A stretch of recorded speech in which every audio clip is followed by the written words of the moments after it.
14 de agosto de 1884.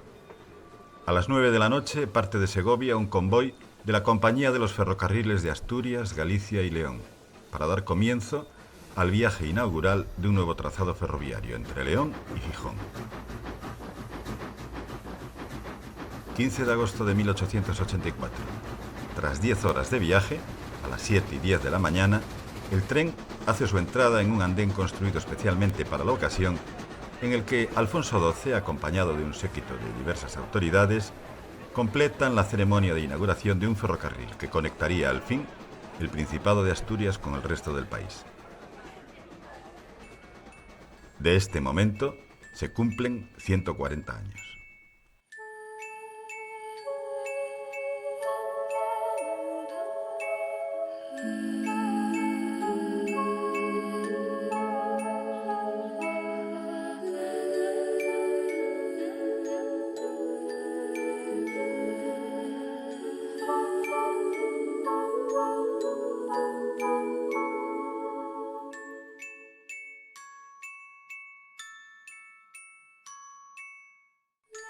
El paso ferroviario a través del puerto de Pajares fue durante muchos años el trazado con mayor dureza de Europa, que representa, sin lugar a dudas, una de las obras cumbres de la ingeniería y del patrimonio histórico-industrial del Principado de Asturias.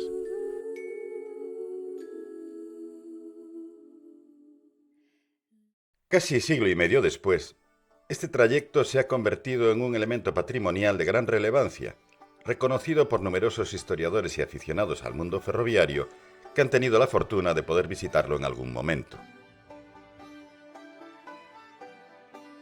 Para los más puristas, y en sentido ascendente, la rampa comprendería exclusivamente el tramo entre Puente de los Fierros y la boca sur del túnel de la Divisoria, el punto más alto de la vía a 1.270 metros, ya en la provincia de León. Quizá más mayoritaria es la visión que incluye en la rampa los pocos kilómetros que restan hasta la estación de Busdongo, a una cota de 1.230 metros, que siguiendo el cauce del río Bernesga y con una pendiente de unas 20 milésimas, completa el total de 42,78 kilómetros del tramo Busdongo-Fierros.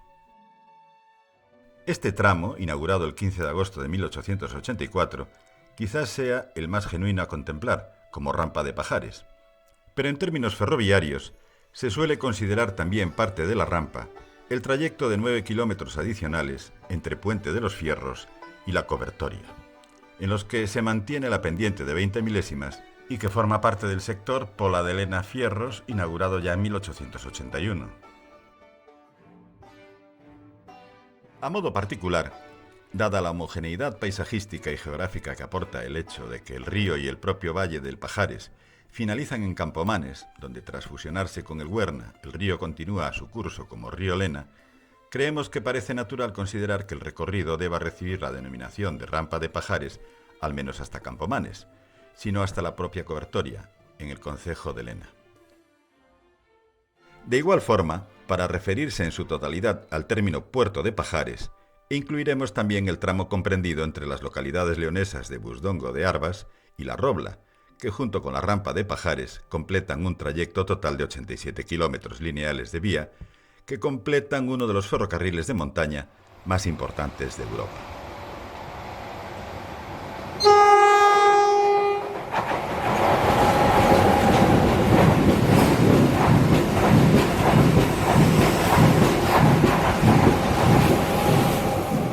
Cuatro años antes de que el ferrocarril llegara a la península, surge en 1844 la primera propuesta que se conoce para buscar una nueva ruta entre Asturias y León, con la creación de la Compañía del Camino de Hierro del Norte de España, una filial de la empresa británica Asturian Mining Company, que solicitaría la construcción de un trazado ferroviario desde el puerto de Avilés hasta León.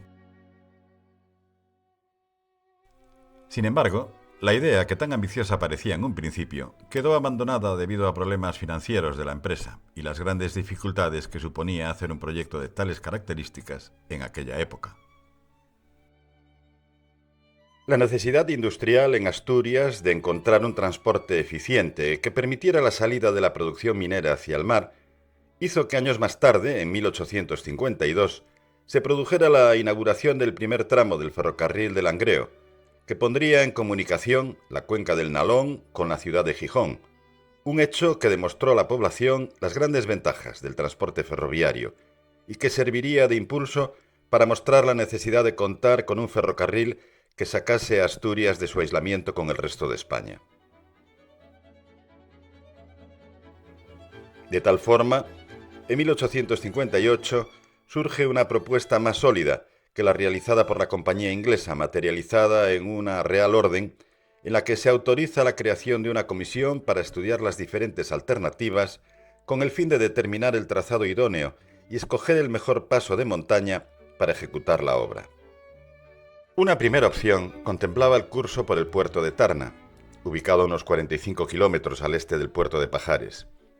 Finalmente, se optó por un planteamiento con rampas no superiores a las 10 milésimas a través del Valle de Pajares. En 1872 quedan finalizados por completo los 53 kilómetros de la sección leonesa, que conectan la ciudad de León con la estación de Busdongo, situada a pocos kilómetros de la cima del puerto. 2 años más tarde se produce la apertura de los 63 kilómetros de la sección asturiana entre Pola de Lena y Gijón. Finalizadas ambas secciones, transcurren años de mucha incertidumbre, producida por los constantes cambios en las concesiones del proyecto, además de las diversas propuestas sugeridas para la modificación del trazado. Tras unos meses, se determina que el tramo ya finalizado entre León y Busdongo continúe 1,5 kilómetros al norte. Desde este lugar comenzaría la perforación de una galería subterránea descendente de más de 3 kilómetros de longitud que atravesaría la divisoria cantábrica. Daba la impresión de que el proyecto estaba tomando forma de manera definitiva, pero nada más lejos de la realidad. La mala situación financiera de la compañía ferroviaria provocó el completo estancamiento de las obras, de manera que en febrero de 1878 el gobierno tomó posesión de todas las concesiones de la línea. Finalmente, estas fueron vendidas a la Compañía de los Caminos de Hierro del Norte de España, que posteriormente estableció una nueva empresa, los ferrocarriles de Asturias, Galicia y León. Esta nueva entidad se encargó de completar las obras pendientes y continuar con la operación de los tramos ya completados. Durante este periodo finalizaron los trabajos en el tramo entre Pola de Lena y Puente de los Fierros, quedando inaugurado en 1881. Completada esta obra, aún quedaba por concluirse el trazado definitivo entre la boca norte del túnel y Puente de los Fierros, un tramo para el que la empresa concesionaria sugería otro nuevo planteamiento, diferente a los anteriores, que contemplaba una pendiente máxima de hasta 35 milésimas, con radios de curva más cerrados y la opción de implementar un sistema de cremallera. Cuando la noticia llegó a la prensa, surgió una notable oposición contra los nuevos proyectos de variación del trazado que, por medio de la movilización de la población y la presión mediática, lograron generar un cambio de rumbo en los planes, evitando la realización de esa alternativa y preservando la propuesta oficial. Rechazada la nueva propuesta, se da paso al último periodo de construcción, en el que se necesitó mano de obra de unos 8.000 trabajadores que, procedentes de diversos puntos de España y el extranjero, formaron lo que se conoció como la Encarrilá, quienes durante 3 años trabajaron intensamente alojándose en las diferentes aldeas y campamentos provisionales distribuidos a lo largo del trazado. Las obras estuvieron marcadas por un considerable número de accidentes, en los que muchos operarios dejaron sus vidas en ellas. En total, los trabajos llevaron consigo el fallecimiento estimado de hasta 50 trabajadores. A pesar de todos los inconvenientes, el 13 de diciembre de 1883, el periódico El Carballón afirmaba que todos los túneles habían quedado perforados y que ya era posible realizar caminando el recorrido entre Busdongo y Fierros. Habían pasado 40 años desde que se concibieron los primeros planes para la búsqueda de una nueva ruta entre Asturias y León.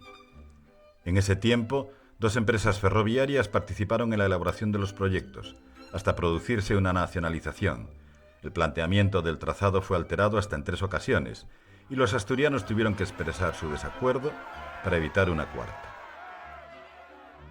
Pero finalmente, el anhelo de tener un tren que conectara esta región con el resto del país se hizo realidad.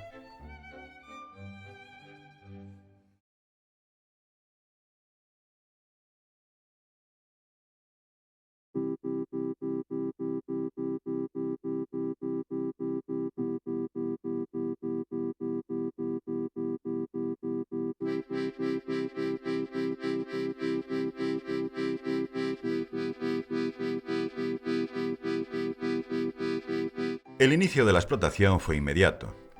Completar un ascenso continuo desde Soto de Rey, una de las grandes estaciones de clasificación de la línea Gijón-León, situada a 170 metros de altitud, hasta alcanzar los 1.270 metros en el cruce de la divisoria, representaba un verdadero desafío para las locomotoras de vapor de la época. Además, se sumaban las dificultades del clima de alta montaña, con frecuentes y copiosas nevadas invernales.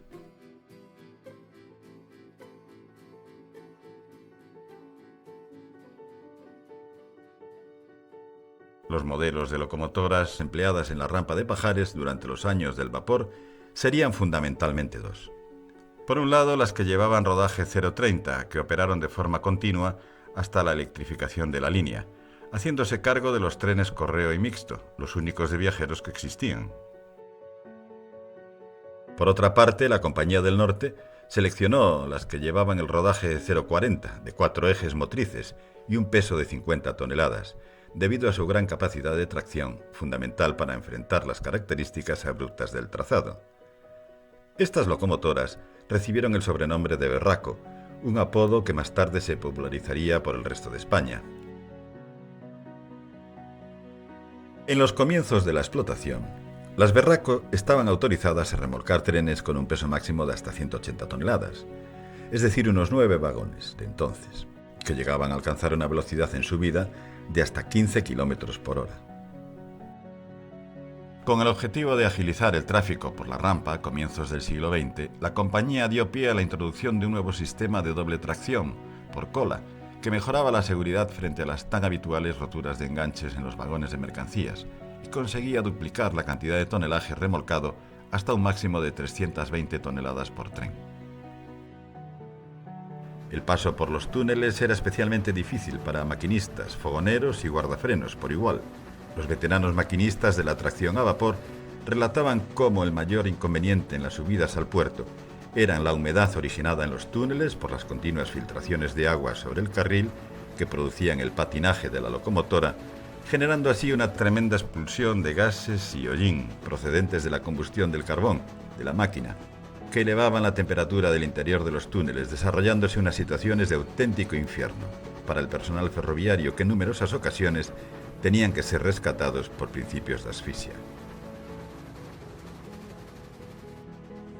Con el aumento de la demanda, la Compañía del Norte intentó implementar locomotoras de mayor potencia. Sin embargo, se enfrentó al problema de la fragilidad de los puentes y viaductos existentes en el recorrido y al elevado coste que implicaría su sustitución.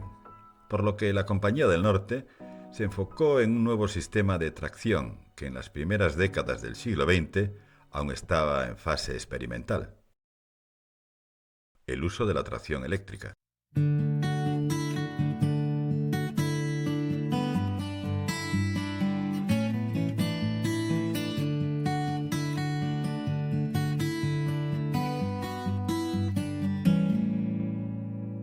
La electrificación ferroviaria empezó en España en la línea Linares-Baeza-Almería. Esta daba respuesta a un problema de operatividad similar al planteado en el trazado asturiano, con grandes pendientes e intenso tráfico de mineral. Tomando este proyecto como referencia y tras varias propuestas fallidas, se seleccionó la presentada por la empresa estadounidense General Electric para la instalación de la línea eléctrica en Pajares, junto con las correspondientes subestaciones y la entrega de 12 locomotoras eléctricas. El trayecto a electrificar sería el comprendido entre las estaciones de Ujo, en el concejo de Mieres, y Busdongo, con una longitud de 63 kilómetros en vía única. A medida que avanzaban los trabajos de electrificación, la Compañía del Norte inició la formación del personal que operaría las nuevas locomotoras eléctricas de la serie 6000 y 6100, diseñadas específicamente para las enrevesadas características del trazado, priorizando en ellas la capacidad de arrastre sobre la velocidad máxima. Con la llegada de la tracción eléctrica, se produjo un importante salto de calidad en cuanto a la mejora de la circulación de los trenes, la ventilación de los túneles, el tonelaje transportado y los tiempos de viaje. En 1924, el servicio en el puerto de Pajares se llevó a cabo de manera mixta, utilizando tanto la tracción de vapor como la eléctrica. Finalmente, en enero de 1925 se eliminó por completo la tracción a vapor y el servicio pasó a realizarse exclusivamente con locomotoras eléctricas. Los primeros años en servicio de la tracción eléctrica en Pajares transcurrieron con normalidad, hasta producirse el estallido de la Guerra Civil. Es entonces cuando la circulación ferroviaria entre Asturias y Madrid quedaría paralizada hasta la finalización del conflicto. Mientras duraron las hostilidades, se produjeron diversos daños en los extremos de la línea, especialmente en puentes y viaductos, quedando algunos de ellos inutilizables. Finalizada la Guerra Civil, la Compañía del Norte, al igual que las demás compañías ferroviarias en España, tuvo que hacer frente al nuevo aumento de la demanda con un material móvil en muy mal estado, lo que provocó numerosos accidentes durante la explotación de la línea de aquellos años. Con todo esto, además del deterioro de la infraestructura y la incapacidad para hacer frente al incremento del tráfico, el nuevo régimen impulsó al gobierno a nacionalizar las concesiones de vía ancha, agrupándolas bajo una sola compañía de titularidad estatal, denominada Renfe. A principios de la década de 1950, Renfe ejecutó una importante renovación de la infraestructura, con el objeto de frenar las críticas entre los empresarios mineros e industriales asturianos por el abandono en el que se encontraba la red ferroviaria. Para permitir el paso de las nuevas locomotoras eléctricas, se decidió reemplazar los puentes metálicos existentes por otros de hormigón. En algunos casos bastaría con revestir las estructuras metálicas con este material, sin necesidad de desmontarlas, eliminando así uno de los mayores inconvenientes que presentaba el trayecto. También se modernizaron las comunicaciones entre estaciones, sustituyendo el antiguo sistema por el moderno selectivo centralizado que mejoraba las transmisiones telefónicas y las hacía más fluidas. Para minimizar las interrupciones causadas por los temporales de nieve, se construyeron protecciones de hormigón en aquellos lugares donde las avalanchas eran más frecuentes. Con el fin de aprovechar al máximo las ventajas de la electrificación, se adquirió nuevo material móvil para reemplazar las obsoletas locomotoras de la serie 6000, que ya no cumplían con las prestaciones requeridas en aquella época. Una nueva serie de máquinas eléctricas de fabricación inglesa, numeradas como 7700, serían las encargadas de encabezar durante los siguientes años la tracción de los trenes de pasajeros y de mercancías por el puerto de Pajares. Años más tarde, para los servicios de viajeros, Renfe utilizaría las nuevas unidades eléctricas de origen suizo, de las series 600, 700 y 800, que serían las encargadas de realizar los recorridos de cercanías en el Principado de Asturias y los trayectos regionales entre León y Gijón.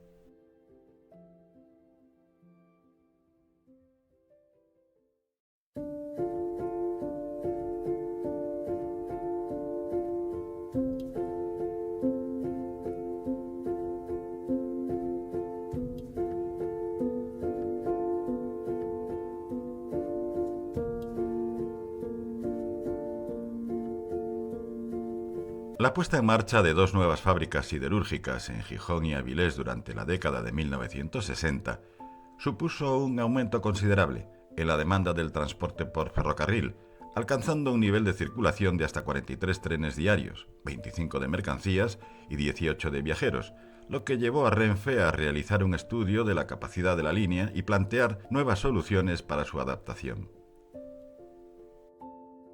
Una de las intervenciones más importantes en el puerto de Pajares fue la instalación del nuevo sistema de control de tráfico centralizado a lo largo de toda la línea León-Gijón en 1967.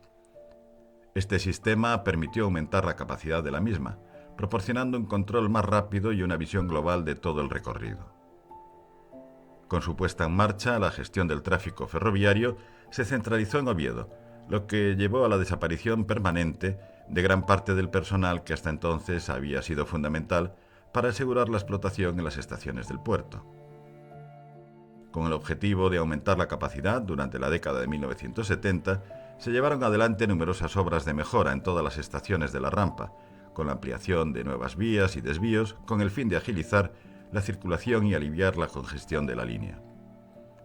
También contribuyó la incorporación de nuevo material móvil, como las locomotoras japonesas de la serie 279 fabricadas por Mitsubishi, que tenían como novedad el sistema bitensión, al igual que los electrotrenes de la serie 432, que a partir de 1971 realizarían los viajes diurnos a Madrid. Así pues, en la década de 1970, tanto el volumen de carga transportada como el número de pasajeros continuaron en aumento. El puerto de Pajares llegó a gestionar una media diaria de hasta 78 servicios ferroviarios, cifra que representaba el límite máximo de la capacidad de la línea. Un desafío recurrente a lo largo de la historia del ferrocarril de Pajares fue la desproporción entre las toneladas de mercancías que salían de Asturias y las que llegaban. Esto obligaba a utilizar el sistema de doble tracción para los trenes más pesados hasta Busdongo, desde donde las locomotoras debían regresar a pie del puerto. Para intentar solucionar esta problemática, se contempló la adquisición de nuevas locomotoras capaces de remolcar trenes pesados sin necesidad de utilizar la doble tracción. De tal forma que en 1980 se firmó un contrato con Mitsubishi para la compra de 30 locomotoras de la serie 251, destinadas a reemplazar progresivamente las antiguas 7700 y permitiendo así la eliminación de la doble tracción. Un año más tarde llegarían las nuevas unidades 440, que se harían cargo de operar los servicios regionales entre León y Gijón. Ante el retraso del ferrocarril en comparación con otros medios de transporte, el Consejo de Administración de Renfe diseñó en septiembre de 1979 el Plan General de los Ferrocarriles. Este plan incluía un nuevo y ambicioso proyecto de variante ferroviaria para Pajares que comprendía 47 kilómetros y se extendía desde Pola de Lena, siguiendo el curso del río Huerna, hasta La Robla. Tras un periodo de conflictos políticos, en 2003 el Ministerio de Fomento aprobó finalmente la licitación para la construcción de la variante de Pajares, iniciándose las obras en febrero de 2004. Durante estos años, el mantenimiento del trazado convencional se redujo al mínimo, lo que provocó un notable deterioro. Ante esta situación se ideó un programa integral que implicó la intervención y renovación de la infraestructura. A finales del 2007, los nuevos trenes Talgo de la serie 130 llegaron a la rampa para operar los servicios comerciales de larga distancia. Un año después lo harían las locomotoras de la serie 253, que de forma progresiva asumieron parte de los servicios de mercancías. En estos últimos años, a vísperas de la apertura de la variante, llegaron las nuevas locomotoras de la serie 256, las únicas preparadas para poder circular por el nuevo trazado al disponer de un sistema bitensión.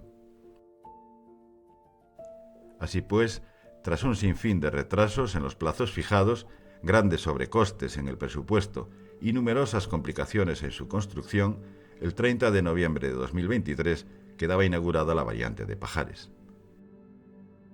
Desde entonces, la rampa ha experimentado una drástica reducción en el tráfico ferroviario que prácticamente ha desaparecido por completo, ya que hoy en día tan solo sobrevive el paso de un solitario regional diario junto con algún que otro peculiar tren de mercancías.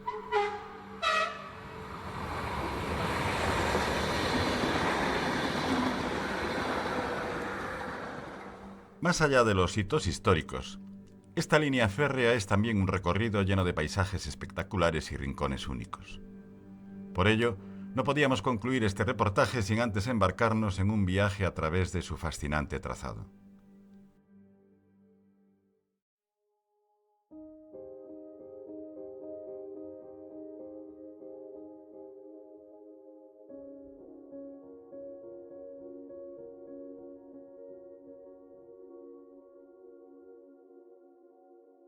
«15 minutos después de salir de León llegamos a las proximidades de la localidad de La Robla, en la que se encuentra la bifurcación entre el trazado convencional y la nueva variante. A la izquierda aparece la entrada al antiguo apartadero de la central térmica, instalado en 2006 para poder recibir por ferrocarril el carbón necesario para su funcionamiento. El 22 de marzo de 2019 llegaría a La Robla el último tren de carbón que circuló por la rampa de Pajares, y tras 50 años de actividad, la central terminaría siendo derribada en el año 2022.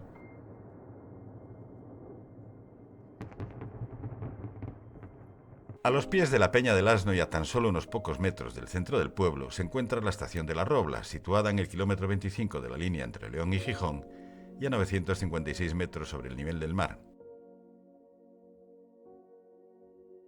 La estación dispone de 3 vías principales en uso y alguna más de apartado, en las que tan solo podemos contemplar ya algunos vagones abandonados y malas hierbas tapando los oxidados carriles. En la actualidad, como sucede con el resto de las estaciones del lado leonés, La Robla solo cuenta con un servicio regional al día entre Valladolid y Gijón. También mantiene un servicio de mercancías semanal de cemento hacia Galicia, con una derivación particular que la conecta con la fábrica de la empresa Tudela Beguín. Antes de abandonar por completo la estación y justo en el punto donde empieza el tramo de vía única, se puede ver la subestación encargada de suministrar energía eléctrica desde 1955. Nada más dejar atrás las últimas construcciones de La Robla, avistamos una sólida construcción levantada en el siglo XVIII, popularmente conocida como el Acueducto del Encañao, que permite conducir el agua procedente del río Bernesga, que nos acompañará durante varios kilómetros. Tras pasar por el precioso puente que da nombre a la pedanía de Puente de Alba, nos cruzamos por primera vez con el trazado de la nueva variante, que transcurre, eso sí, unos metros por encima, gracias al viaducto de Alba. Atravesando el pueblo de Peredilla, llegamos al antiguo apeadero de Buen Suceso, que recibe el nombre del santuario católico, que se encuentra a escasos metros del lugar. En este apeadero podemos ver un bonito edificio que se conserva en muy buenas condiciones gracias al mantenimiento que realiza desde hace años la familia González, descendiente de ferroviarios.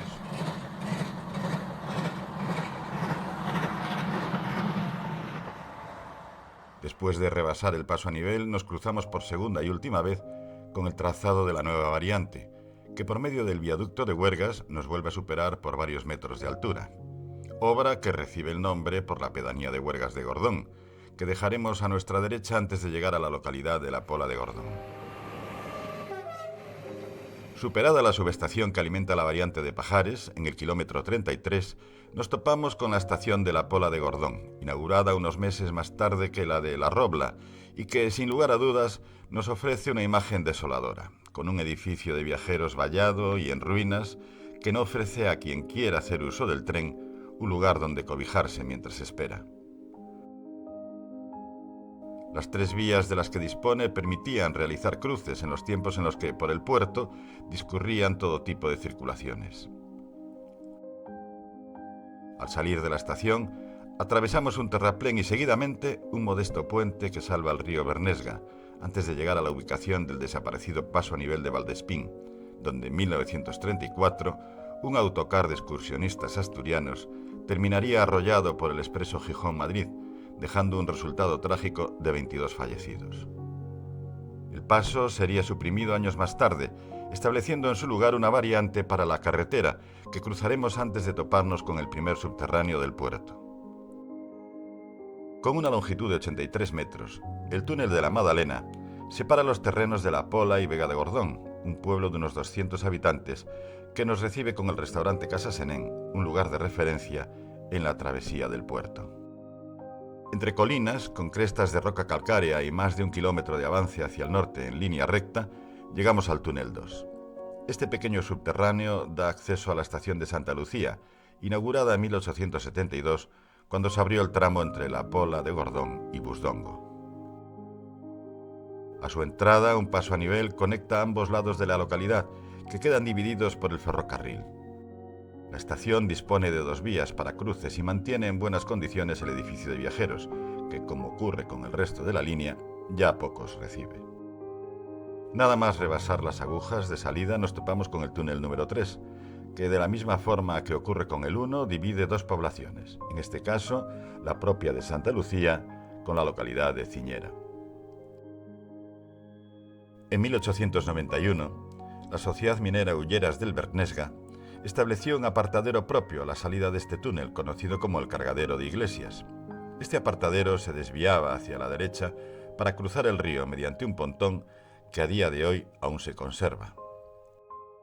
Desde 2019, la locomotora Olavarri, empleada para la explotación del extinto cargadero, permanece expuesta en una zona recreativa de La Robla.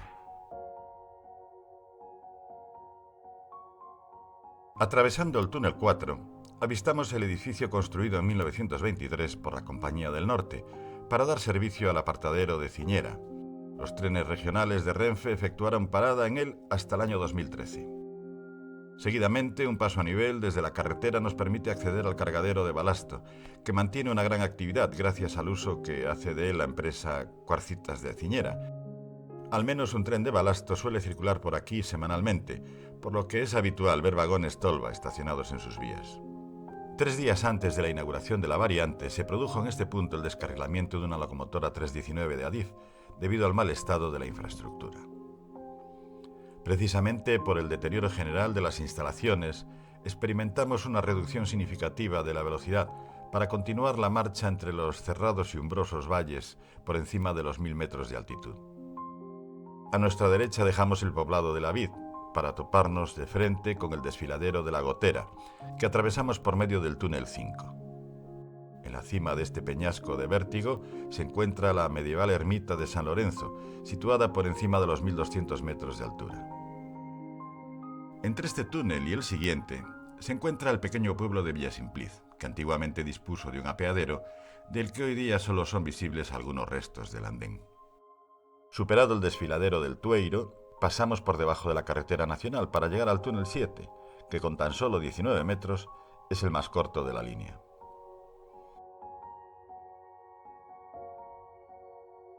Así pues, alcanzamos a la estación de Villamarín, con su edificio de viajeros y disponibilidad de 3 vías para realizar cruces en donde habitualmente muchos maquinistas han aprovechado para realizar un descanso, debido a la inmediata localización del conocido restaurante Casa Ezequiel.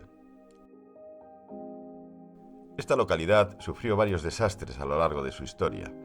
El más dañino ocurrió durante la Guerra Civil, en la que prácticamente todo el pueblo quedó devastado.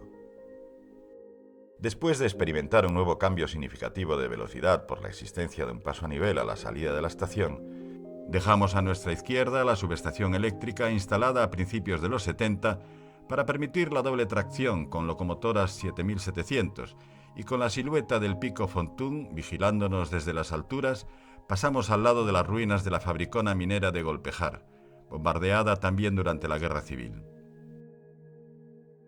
A su izquierda queda el Hostal Golpejar, lugar de alojamiento para viajeros y aficionados al ferrocarril que durante años han podido contemplar el paso de los trenes sin tan siquiera tener que moverse de la habitación.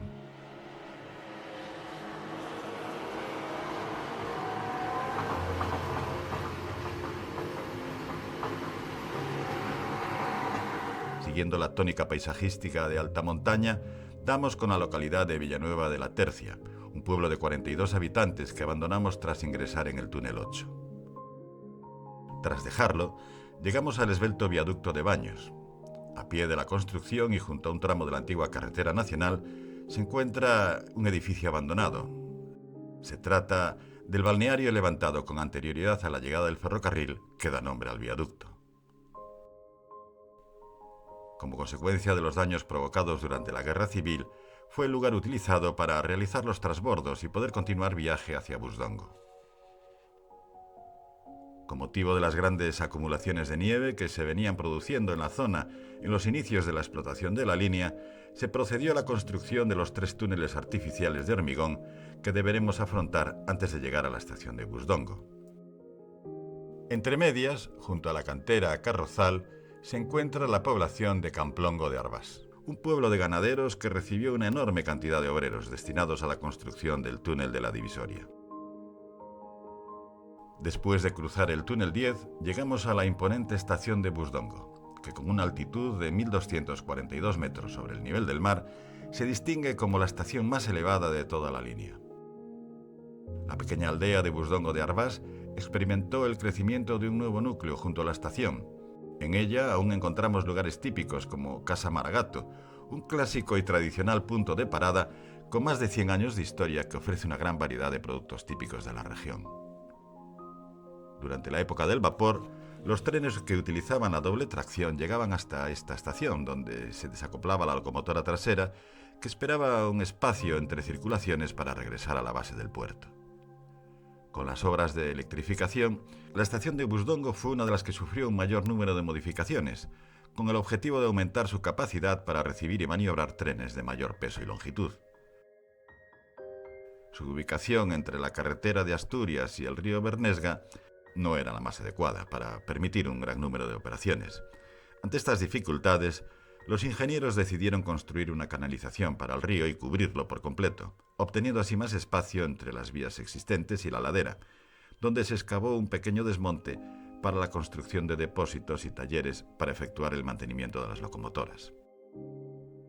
En la actualidad, la estación de Busdongo cuenta con 8 vías, que aún se utilizan esporádicamente para apartar material o realizar las correspondientes maniobras de mercancías.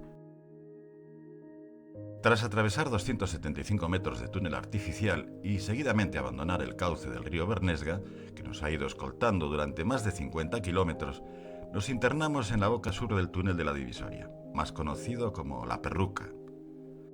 El topónimo de este túnel ha sido objeto de diversas interpretaciones desde que se abrió al paso de los trenes en 1884. Pero atendiendo a la documentación histórica de un siglo antes de la existencia del propio túnel, Jovellanos, en sus idas y venidas por el puerto de Pajares, citó el nombre de Perruca en referencia a la abundante piedra mala y pequeña existente en la parte alta del puerto. Fueron varios los contratistas encargados de ejecutar la compleja obra de este túnel. Uno de ellos fue el francés Emmanuel Reutel, quien fallecería de manera trágica en 1881 tras producirse una fuerte explosión a unos pocos metros de la boca sur del túnel. En todo caso, el túnel de la Perruca, que con sus 3.072 metros de longitud se convirtió en el túnel más largo de España tras su inauguración, constituye en todos los aspectos uno de los elementos más trascendentales de los que componen el patrimonio ferroviario de la Rampa de Pajares. A través de él abandonamos la provincia de León y comenzamos el descenso de la Rampa. Unos 100 metros por encima de nosotros discurre la carretera nacional que corona Pajares a 1.378 metros de altitud, y cerca de la cual aún quedan restos de los 3 pozos perforados para la construcción del túnel. Tras más de 2 minutos de penumbra salimos de la Perruca por la vertiente asturiana y casi sin tiempo para apreciar el paisaje, deberemos atravesar 2 túneles de forma consecutiva para llegar al Valle de la Calera que baja desde Tibigracias. En este punto, carretera y ferrocarril se reencuentran por un breve periodo, con el túnel 14 de por medio. Tras este, se situaba hasta 1927 un paso a nivel que permitía el cruce entre la línea férrea y la carretera de Castilla. El túnel 15 nos conduce al Valle de las Piedras. Este lugar fue el punto de partida del ferrocarril auxiliar que durante la construcción de la rampa bordeaba el exterior de las laderas, conectando las bocas de los túneles para facilitar el transporte de materiales y la evacuación de escombros. En el túnel 16, La Pallariega, recordamos un trágico suceso ocurrido en 1947, cuando el expreso Gijón-Madrid sufrió un incendio en varios de sus coches.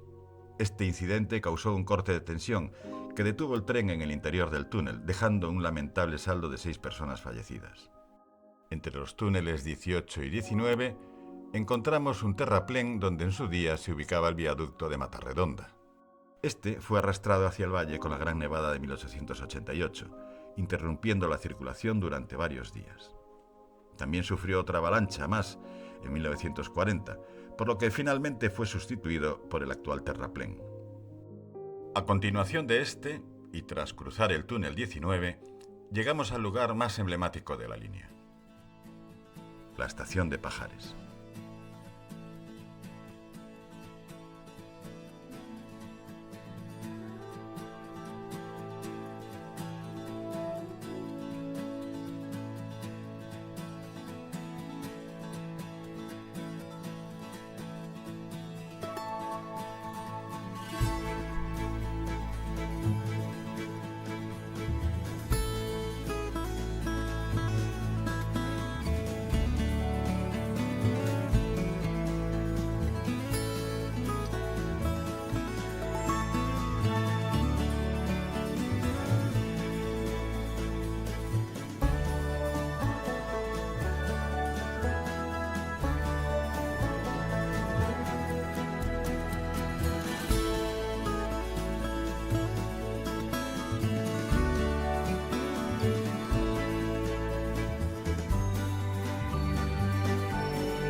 Situada en el kilómetro 62 y a 1144 metros de altitud, un edificio simple pero esbelto perfecciona unas vistas de ensueño como si de un cuento de hadas se tratase. De bastante menos calidad es el camino que lo comunica con el pueblo, otra muestra de la poca falta de interés que existe por la conservación del trazado. Con la llegada de la electrificación en 1924, se construyó cerca de la estación una de las dos primeras subestaciones, encargadas de suministrar la energía eléctrica en el tramo Ujo-Busdongo. Los edificios de ambas subestaciones, realizados en ladrillo y sillería, destacan por sus amplios ventanales, característicos de la arquitectura industrial de la época, además de por sus cubiertas de gran inclinación, diseñadas para evitar la acumulación de nieve durante los inviernos. Años más tarde, se incrementó el número de vías de Pajares de 2 a 3, lo que requirió la ampliación del túnel 20. Además, se colocó una visera en la boca del túnel 19 para evitar los cortes por acumulación de nieve. Pasados los túneles 20 y 21, la vía se adentra por debajo del Pico de las Nieves, formando un túnel en curva del mismo nombre, de 245 metros de longitud. Al pie de esta colina se encuentra una ermita donde se venera a la Virgen de las Nieves. Entre los túneles 23 y 24 nos topamos con el pontón de Entramposríos, cuyas aguas descienden en pequeñas y múltiples cascadas desde las altas cumbres. En lo profundo del barranco, entre avellanos y castaños, se pueden distinguir los tejados del pueblo de Navedo. Pasado el arroyo Fandeta y siguiendo este mismo paisaje, el túnel del Vescón nos lleva al hermoso valle de Pandoto. A continuación, se suceden en un corto tramo el arroyo Romerón, el túnel del Romerón y el túnel del Topeal. En el medio kilómetro que suman ambos túneles, entre la densa vegetación se distingue un paredón de sillería que marca la unión de los dos subterráneos. Entre estos túneles se encontraba el arroyo de la Roza, que fue desviado mediante una canaleta que transcurre por el costado.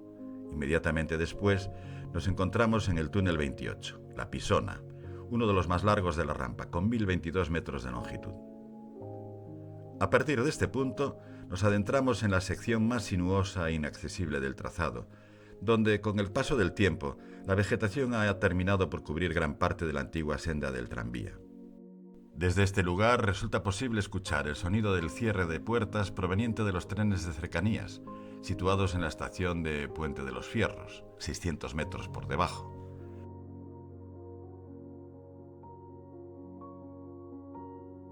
Superado el barranco de la Reguerona, se llega al túnel de la Raigosa, que emerge al exterior a través de la misma roca caliza.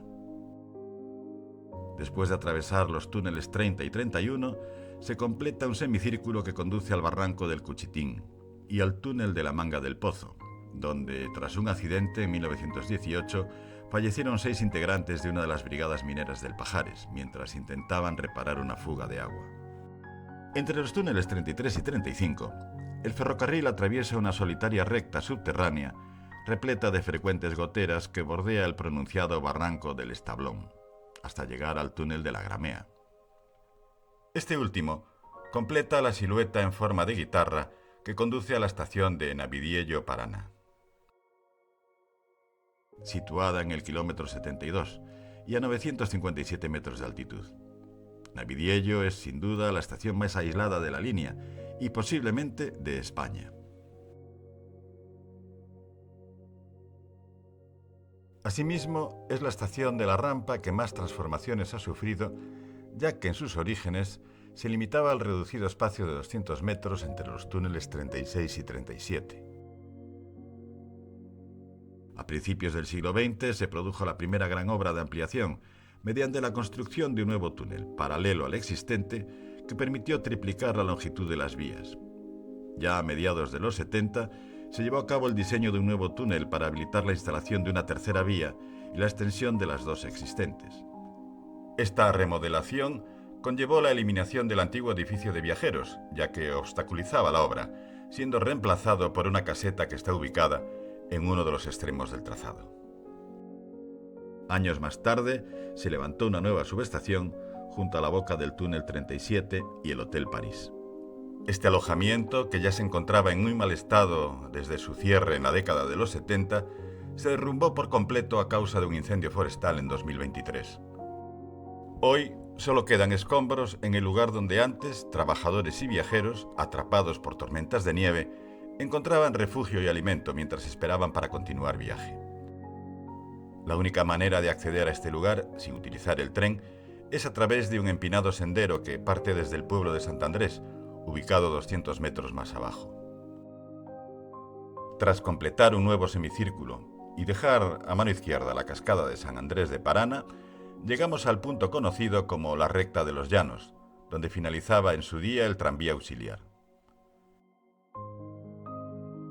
El acceso a este lugar es bastante sencillo y, aunque relativamente largo, puede hacerse a pie gracias a una pista transitable que asciende desde el mismo pueblo de Sant Andrés. A la altura del túnel 43, Valdecales, nos encontramos con una limitación temporal de velocidad a 30 km por hora, a causa de la degradación y el poco mantenimiento al que se le somete. Precisamente en este túnel, a menos de 2 meses de la inauguración de la línea, ocurrió un accidente por un derrumbamiento que causó la muerte de varios trabajadores que se encontraban reforzando su revestimiento. Seguidamente, con 1077 metros de longitud, se encuentra el túnel 44, conocido como La Sorda, caracterizado por su forma en S y por tener situadas sus bocas de entrada y salida a corta distancia de los túneles más próximos. Durante la época de la tracción a vapor, este subterráneo era temido por el personal del tren, ya que al entrar en él aún persistían los humos procedentes de las locomotoras anteriores, que, sumados al aportado por la locomotora propia, incrementaban el riesgo de asfixia. Tras este, bordeamos el Valle de la Sorda por medio de los túneles 45 y 46, hasta encontrar un pequeño tramo a cielo abierto conocido como la Collada de Congostinas. Basta con asomarse un poco desde la misma senda para poder vislumbrar otra parte del trazado que transcurre a varios metros por debajo, lo que pone de manifiesto la complejidad del recorrido. Superado el túnel 47, que cruza la propia collada, enfrentamos los túneles 48 y 49 para encarar la boca sur del túnel de Congostinas. Aquí tuvo lugar el peor accidente de la rampa. El 27 de septiembre de 1978, un tren cargado de combustible se detuvo en el interior del túnel 50 por falta de tensión, y en el proceso de ser rescatado, la locomotora enviada colisionó por detrás a gran velocidad, causando su descarrilamiento y el derrame del combustible que desencadenó una explosión e incendio que perduró varios días. De forma trágica fallecieron los 6 trabajadores de la locomotora de rescate y un ocupante del tren detenido que regresó al túnel con la idea de recuperar unas pertenencias. Tras atravesar el siguiente túnel, llegamos a la estación de Linares Congostinas, ubicada en el kilómetro 82 y a 766 metros de altitud. Con 2 vías, esta estación ha mantenido su estructura original sin modificaciones ni ampliaciones a lo largo de los años. A la derecha se encuentra el edificio de viajeros, junto al cual está la subestación. Al otro lado de las vías hay otra subestación móvil que se instaló para atender el posible aumento de demanda de trenes. A pesar de su ubicación relativamente aislada, sigue siendo una parada para el servicio regional entre Valladolid y Gijón. Antes de salir de la estación, por el túnel 52, se puede observar una vía que en los años 50 del siglo pasado conducía a un antiguo cargadero de piedra. Dejando el poblado de Congostinas en el fondo del valle, llegamos a una zona de peñascos calizos. Aquí, un paso excavado en la roca forma el túnel del Burón, donde a mitad de su recorrido se encuentra una abertura lateral que sale al exterior de la ladera. Tras él se encuentra el propio viaducto del Burón, el único original que se conserva desde la construcción de la línea. Con 120 metros de longitud y 24 de altura, se distingue por sus 3 arcos de ladrillo que resplandecen en la vegetación del estrecho valle del Burón. Siguiendo el trayecto y desde alguno de los espacios a cielo abierto que aparecen entre los túneles 55 y 58, podemos vislumbrar ya la estación de Malvedo, ubicada decenas de metros más abajo, y a la cual llegaremos después de realizar un giro de 180 grados que constituye el conocido como Retorno de Felgueras. Ubicada en el kilómetro 87 y a 656 metros de altitud, La estación de Malvedo es un punto clave para realizar cruces en gran medida gracias a la longitud de sus vías. Malvedo conserva el edificio de viajeros original, un diseño sencillo que forma parte del conjunto de construcciones similares a las instaladas en el norte del país. Un breve paseo partiendo de la aldea de Casorbía permite llegar hasta el lugar sin demasiado esfuerzo, en contraste con la intransitable senda que asciende desde el propio pueblo de Malvedo. Al estar en una ubicación más abierta, ofrece un paisaje fabuloso. Desde aquí es posible observar el paso de los trenes tanto antes como después de hacerlo por la estación. Durante la década de los 70 se llevaron a cabo obras de ampliación similares a las realizadas en Navidiello, ya que se construyeron 2 nuevos túneles para añadir una vía adicional y extender las 2 ya existentes. Debido al descarrilamiento de un tren de mercancías durante el verano de 2020, en la actualidad solo están en servicio 2 de sus 3 vías, ya que la tercera no ha vuelto a ser reparada. A la salida de la estación de Malvedo se encuentra el imponente viaducto de Valdetocín, que salva el arroyo del mismo nombre mediante 2 estribos y un arco de sillería.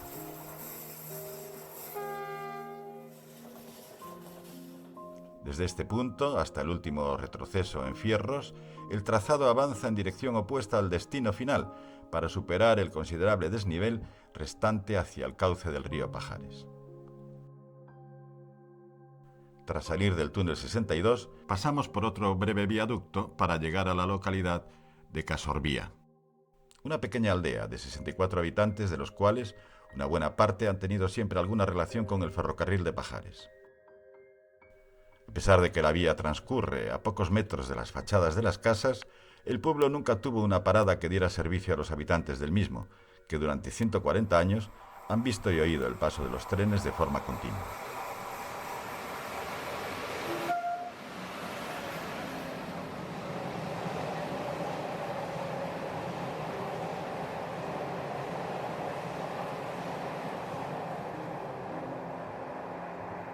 Después de dejar atrás la parroquia de Santa Eugenia, enlazaremos de forma consecutiva los túneles 64, 65 y 66 hasta llegar al túnel 67, el Capricho, que con sus 1.838 metros de longitud es el segundo más largo de la línea. En el proyecto original de 1874 no se contemplaba la construcción de este túnel para salvar la separación entre los valles de Congostinas y Paraná. Sería tras su modificación cuando el ingeniero de obras exigió la creación de este subterráneo que, de forma irónica, por el personal de la obra, sería denominado como un capricho. A la salida norte del túnel pasamos por la que fue una de las grandes construcciones de la línea. Hablamos del antiguo viaducto del Paraná, el más espectacular de la rampa. Con 130 metros de longitud y 43 de altura, estaba compuesto por 3 tramos metálicos dispuestos en curva y apoyados en 2 pilares centrales, cuyos planos fueron dibujados en los talleres Eiffel. Su desaparición, al igual que la de otros, fue acometida para permitir el paso de locomotoras más pesadas. En la actualidad, las pilas metálicas que sostenían el antiguo viaducto se encuentran enterradas bajo el terraplén que lo cubre. Tras cruzar el túnel 68, podemos apreciar ya en el fondo del valle el río Pajares, junto a la estación y el pueblo de Puente de los Fierros, situados unos 40 metros por debajo de nuestra posición, y a donde llegaremos después de completar otro giro de 180 grados. Este cambio de sentido lo realizaremos de nuevo bajo tierra, gracias al túnel Orria, de 1.057 metros, por el cual alcanzaremos el cauce del Pajares, que cruzaremos nada más salir al exterior, para acabar en el túnel 71, el Batán, que da entrada a la estación de Puente de los Fierros. Situada en el kilómetro 95 y a 502 metros de altitud, en Fierros completamos el descenso de lo que fue el último tramo de la línea, inaugurada el 15 de agosto de 1884. Sus 3 vías de paso tienen más vida que otras estaciones, ya que hasta aquí llegan trenes de cercanías provenientes de las ciudades de Oviedo y Gijón. Si bien la entrada de una de ellas por el lado de León permanece clausurada desde hace años, tras un descarrilamiento, sin que se haya procedido a su reparación completa. El edificio de viajeros, que data de 1963, fue construido a raíz del incendio que sufrió el original, un año antes. Al igual que ocurre con Linares, Puente de los Fierros también cuenta con una subestación móvil.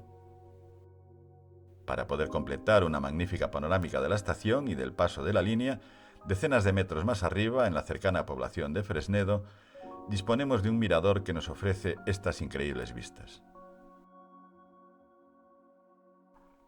En las proximidades de Fierros, durante la construcción de la línea, se procedió al levantamiento de un puente colgante de 98 metros de longitud, que permitió el traslado de los materiales desde la estación hasta los puntos de trabajo ubicados en las aproximaciones del viaducto de Parana y del túnel del Capricho, en los que existía un gran desnivel. Para completar los últimos kilómetros del recorrido, deberemos atravesar el poderoso viaducto de Las Puentes, que permite salvar el paso de la carretera nacional gracias a sus 108 metros de longitud. A continuación, llegamos al túnel 73, donde en noviembre de 2021 tuvo lugar uno de los últimos accidentes de la línea. Un tren remolcado por la locomotora 251-016, que se dirigía hacia León, chocó con una gran roca que había caído a la entrada del túnel, debido a un argallo. El impacto provocó el descarrilamiento de la composición y dejó gravemente herido al maquinista. Afortunadamente, la gran robustez de las locomotoras 251 ayudó a mitigar las consecuencias del violento accidente. En medio del valle salvamos el arroyo de Congostinas a través de un pequeño pontón para, metros después, pasar el túnel 77 y visualizar el apeadero de La Frecha. Esta parada, en servicio desde 1964, cuenta con un andén y un pequeño refugio donde los viajeros pueden esperar la llegada del tren. Se estima que este apeadero ha tenido durante años la menor afluencia de pasajeros de toda la red de cercanías del país. Después de atravesar los túneles de Las Campas y La Canal, habremos completado el recorrido por los 79 túneles que constituyen el puerto de Pajares. Y seguidamente, tras superar un paso a nivel, llegamos a la estación de Campomanes. Situada en el kilómetro 102 y a 390 metros de altitud, fue abierta al tráfico el 15 de mayo de 1881, con la puesta en marcha del tramo Pola de Lena, Puente de los Fierros. Dispone de 3 vías y 2 andenes. El edificio de viajeros, que recuerda al de la estación de Pajares, se encuentra a nuestra izquierda. En una de sus fachadas, una placa conmemora al padre Suárez, hijo de uno de los obreros que participaron en la construcción de la rampa. Es en el pueblo de Campomanes donde los ríos Pajares y Huerna confluyen formando el río Lena, cuyo valle seguirá la vía al lado de la autopista, que en este punto se anexa con la carretera nacional. A la izquierda se observa el trazado de la variante, junto a un cambiador de ancho actualmente inactivo y sin utilidad alguna. Poco después de salir de Campomanes, pasamos por debajo de la iglesia de Santa Cristina de Lena, de origen prerrománico. Desde su elevada ubicación se pueden disfrutar de vistas excepcionales que muestran cómo el trazado de la nueva variante, acompañado por el ascenso de la autopista, converge hacia el sur a través del Valle del Huerna, en contraste con el ferrocarril convencional y la carretera nacional que se desvían por el Valle del Pajares.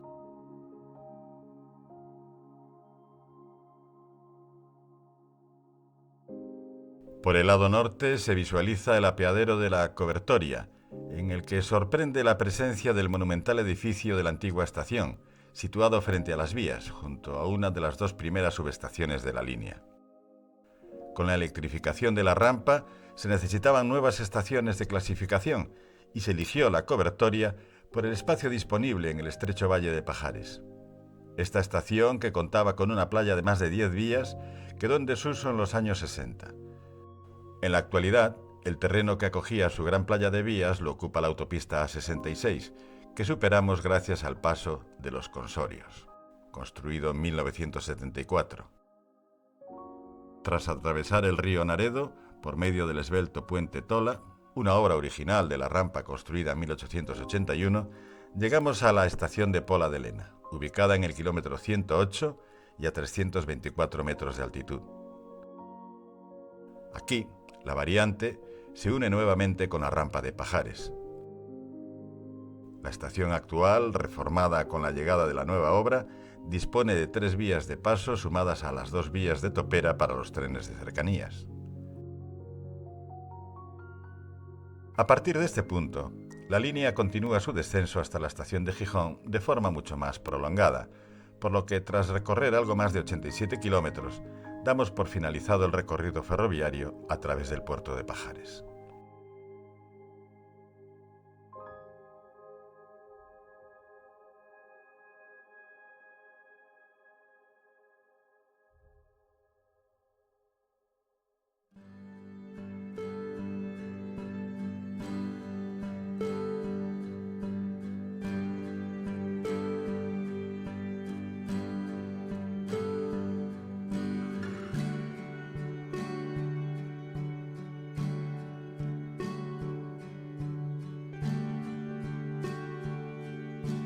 La rampa de Pajares no es solo un hito de la ingeniería ferroviaria, sino también un testimonio vivo de la capacidad del ser humano para superar retos aparentemente imposibles.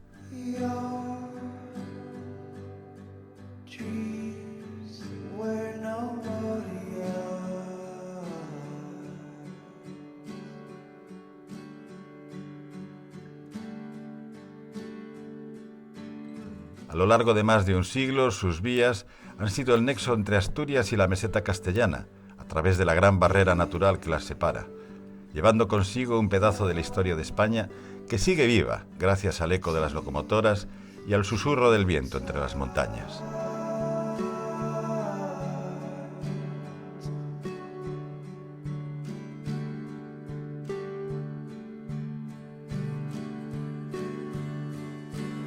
Hoy, mientras miramos hacia el futuro con nuevas tecnologías, la rampa nos recuerda que en ocasiones merece la pena detenerse por unos instantes y valorar el legado del pasado.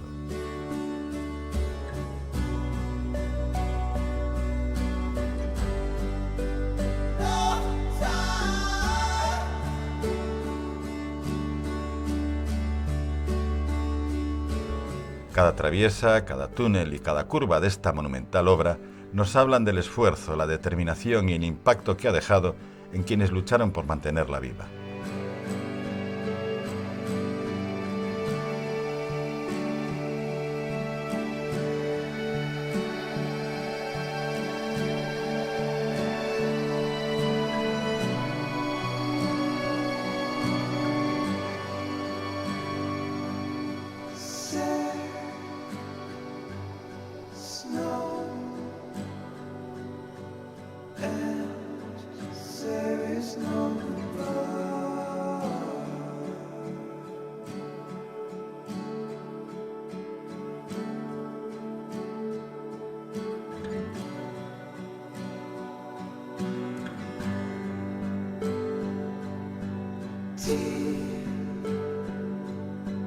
Tras varios años de trabajo, concluimos este maravilloso proyecto, con una mezcla de nostalgia y tristeza, rememorando las innumerables experiencias vividas y con una profunda satisfacción por haber tenido la fortuna de aprovechar al máximo los últimos días de esplendor del puerto de Pajares.